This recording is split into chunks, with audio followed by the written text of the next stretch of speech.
Australia is a land of contrasts. On the one hand, stunning coastlines, endless sunshine, and a reputation as a clean, green paradise. On the other, giant scars in the earth where some of the world's biggest coal mines dig day and night. And here's the surprising truth. With only 26 million people, Australia burns more coal per person than almost any other country on Earth. That's a staggering statistic, considering this is a nation that could, in theory, run entirely on wind and solar power. Why does this paradox exist? How did Australia become so dependent on coal, both as an energy source and an economic powerhouse? And most importantly, is the country actually capable of walking away from coal without tearing apart its economy and politics?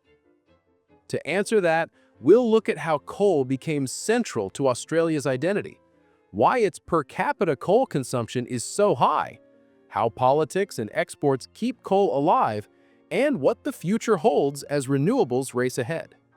So buckle up, because this is the story of Australia's coal addiction and the global consequences of how it ends. Don't forget to click on that subscribe button and like this video, as it's the best way to support this channel. Coal is woven into Australia's modern history. Since the 19th century, coal provided cheap, reliable energy for industry, rail, and domestic electricity. Mining towns sprang up, entire regional economies depended on the seams beneath them, and the infrastructure, rail lines, ports, power stations, was built around coal's steady baseload power. That baseload feature is central. Coal plants could run 24/7, and for decades that reliability outweighed the environmental trade-offs in political and policy decisions.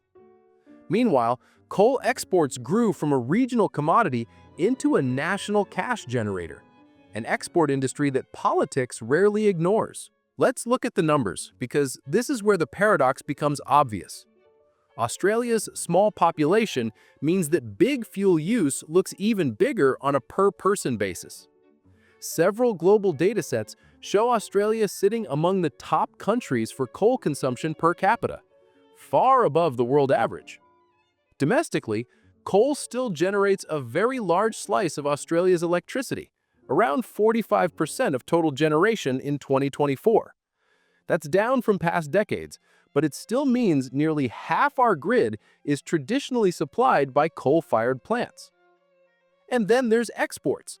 Coal is not just burned here, it's shipped around the world. In 2023-24, Australia exported roughly $91.4 billion worth of coal. That revenue is a powerful factor in politics, regional economies, and corporate strategy. Those three facts together explain a lot. A small population, a big historic reliance for electricity, and extremely valuable export markets. Mix them, and the per-person coal footprint looks enormous. Now the strange part. Australia is one of the best places on Earth for solar and wind power. Rooftop solar adoption alone has exploded. Rooftop PV supplied about 12.4% of generation in 2024, and around 30% or more of Australian homes now have solar, or live in regions with very high rooftop penetration. That's among the highest household adoption rates worldwide. So why does coal still matter so much? 3 reasons: grid design, economics, and timing. The grid was designed for continuous, dispatchable power. Renewables are variable. The sun isn't constant, the wind doesn't always blow, so integrating very high shares of variable renewables requires major investment in transmission, storage, batteries, pumped hydro, and market design. That infrastructure takes time, capital, and political will to build. Then there's timing. Where rooftop solar helps households, large industrial uses, steel, cement, heavy manufacturing still need reliable high-density power or low-cost intermediates that today coal and gas often supply. Coal isn't only an energy story, it's a political one. Mining regions rely on coal royalties, wages, and local business. Governments see export dollars boost GDP, support public spending, and create jobs that matter at election time. That makes rapid closures politically fraught. On the other hand, critics argue that clinging to coal risks locking the economy into a sunset industry, one that will face global demand shifts, tighter climate policies abroad, and eventually stranded assets. Those tensions produce the powerful, often ugly political fights we see in Canberra and state capitals. Short-term livelihoods versus long-term structural transition. You also get divided policy. Federal and state targets, regional transition funds, and patchwork support for hydrogen, batteries, and transmission. All progress, but slower than what climate scientists say is needed. So, how does a country shift from coal to clean energy without collapsing communities?